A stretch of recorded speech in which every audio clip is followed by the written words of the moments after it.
जय सीताराम। सभी सनातन प्रेमियों को मेरा प्रणाम।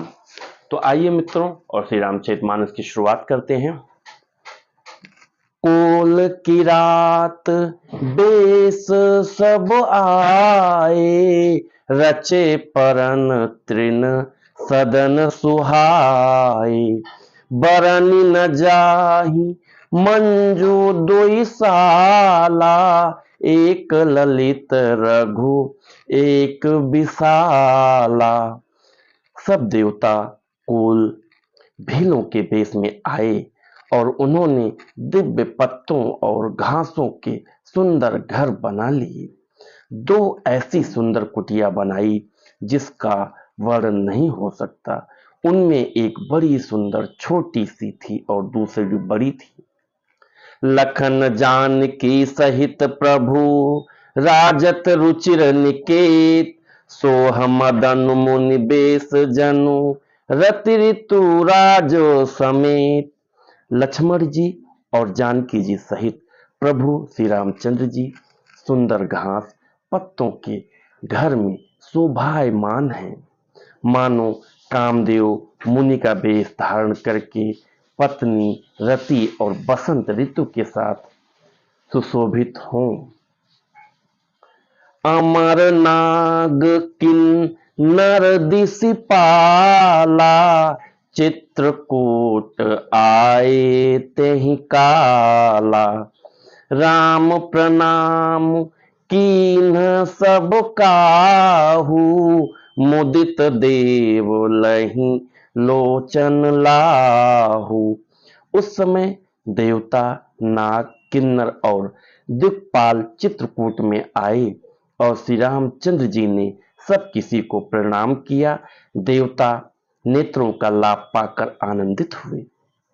बरसी सुमन कहा देव समाजू, नाथ सनाथ भय हम आजू। करी बिनती दुख दुसह बनाए, हर्षित निज निज सदन सिधाए। फूलों की वर्षा करके देव समाज ने कहा, हे नाथ, आज आपका दर्शन पाकर हम सनाथ हो गए। फिर विनती करके उन्होंने अपने दुस्सह दुख सुनाए और दुखों के नाश का आश्वासन पाकर हर्षित होकर अपने अपने स्थानों को चले गए। चित्रकूट रघु नंदन छाए, समाचार सुनी सुनी मुनि आए।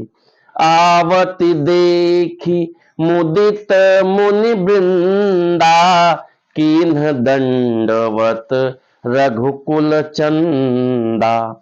श्री रघुनाथ जी चित्रकूट में आ बसे हैं। यह समाचार सुनकर बहुत से मुनि आए। रघुकुल के चंद्रमा श्री रामचंद्र जी ने मुदित हुई मुनि मंडली को आते देखकर दंडवत प्रणाम किया। मुनि रघुबरहि लाई उर लेहि, सुफल होत हित आशीष देहि। सिया सौमित्र राम छवि देखहि, साधन सकल सफल कर लेखहि। मुनिगण श्री राम जी को हृदय से लगा लेते हैं और सफल होने के लिए आशीर्वाद देते हैं। वे सीता जी, लक्ष्मण जी और श्री रामचंद्र जी की छवि देखते हैं और अपने सारे साधनों को सफल हुआ समझते हैं। बोलो सियावर रामचंद्र की जय।